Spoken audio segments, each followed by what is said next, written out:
चलो देखो, अभी ना हम लोग को फिजिक्स में पहले मोशन करना पड़ेगा, फिर फोर्स करना पड़ेगा, लॉज ऑफ मोशन करना पड़ेगा, फिर थोड़ा सा ग्रेविटेशन करेंगे, ग्रेविटेशन के साथ साथ हम वो जो आर्किमिडीज प्रिंसिपल, बायनेंसी, वो सारे टॉपिक निपटाएंगे, फिर हम ऊर्जा वाले फिजिक्स में आएंगे, यानी वर्क, एनर्जी, ये सब करके फिर हम करेंगे साउंड। 2 घंटे यानी कि ये आज नहीं होगा, ये 2 हफ्ते अभी नहीं होगा, अच्छा। पर ये हमारा फ्लो चलने वाला है अभी। तो हम लोग मोशन से स्टार्ट करते हैं। अब देखो, अब जैसे अब स्कूल की इच्छा नहीं चलेगी, यानी कि अब जो स्कूल के हिसाब से आधा अधूरा काम नहीं होगा, पूरा ये सिस्टम के हिसाब से पूरा काम होगा। तो तुमको डिटेल में चीजें पढ़नी पड़ेगी। ये पीडीएफ में से सारा चीजें तो ऑब्वियसली नहीं पढ़ना है, लेकिन बहुत सारी चीजें पढ़नी है। तो देखो, in everyday life we observe several type of motion like vehicle moving on a road, flying birds। Easy right खोल दो आज को। अभी मैं ईगो नहीं, ये तो सर, अभी नहीं, अभी ये तो पढ़। ये सब सर, बुक है, सर, ये सब बुक सर, छोड़ो। अभी मस्ती मत कर। नीचे क्यों नहीं कर रहे हम लोग?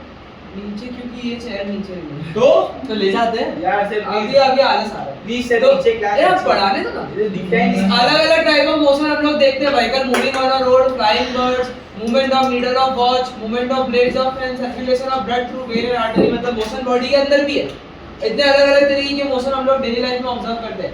Atoms, molecules, planet, star, Galaxy, ये सारी की सारी चीजें क्या है, मोशन में। अब एग्जैक्टली किसी चीज को हम कैसे बोलते हैं मोशन में है, तो 2 चीजों की मदद से किसी भी चीज का कुछ भी बोलता है क्या, किसी भी चीज का मोशन, मतलब कोई भी ऑब्जेक्ट मोशन में है, रेस्ट पे है, उसको डिफाइन करने के लिए हम 2 चीजों की मदद लेते हैं, पोजीशन की और टाइम की। यानी कि अगर बढ़ते टाइम के साथ साथ मैंने मेरी पोजीशन चेंज कर ली, इसका मतलब मैं किस में हूँ, मोशन में हूँ। पर अगर बढ़ते टाइम के साथ साथ मैंने मेरी पोजीशन चेंज नहीं की, इसका मतलब मैं किस में हूँ, रेस्ट में हूँ। जैसे कि अभी टाइम जाया जा रहा है, लेकिन मैं अभी यहाँ पे ही बैठा हूँ, क्या मैंने मेरी पोजीशन चेंज की?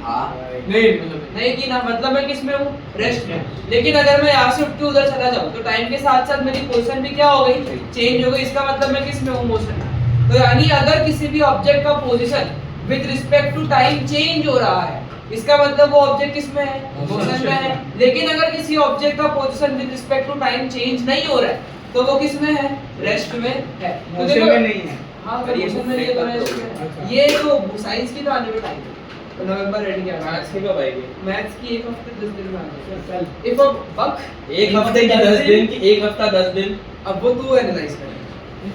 If a body changes its position with respect to time and its surrounding, it is said to be in motion। लेकिन मेरी एक बात समझो, ये हम फिजिक्स पढ़ रहे हैं, फिजिक्स कभी भी इतनी सिंपल नहीं है। यानी कि कोई ऑब्जेक्ट मोशन में है या नहीं है, क्या इसका तुम दावा कर सकते हो? जैसे अभी मैं यहाँ पे बैठा हूँ, क्या लगता है मैं मोशन में हूँ, रेस्ट में हूँ? आप मोशन में हो ना? नहीं, मैं तो एक ही जगह पे रुका हूँ। आपके अंदर का सामान तो आप नहीं, स्टेशनरी मेरे को देखो, मैं किस में हूँ? नहीं, एक्चुअली मैं मोशन में हूँ, क्योंकि और तो घूम रहा है तो मैं भी तो घूम रहा हूँ ना। सर आपने लेकिन मैं मोशन में नहीं हूँ, क्योंकि मैं आप समझ पा रहे हो क्या कहना चाह रहा हूँ?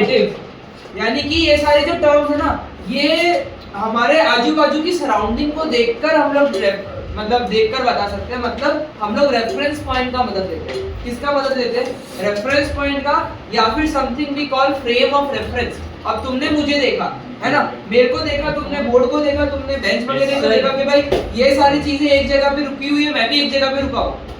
तो तुम लोगों ने क्या बोला कि आप किस पे हो, रेस्ट पे हो। लेकिन अगर कोई अर्थ के बाहर से देख रहा होगा मेरे को, तो उसको क्या दिखूंगा मैं, मोशन में दिखूंगा, क्योंकि अर्थ भी मोशन में है। हाँ, यानी ये जो टर्म है ना, मोशन और रेस्ट, देखो ये लाइन बहुत जरूरी है। हम सोते टाइम में मोशन एंड रेस्ट, हाँ, motion and rest are always relative but never absolute.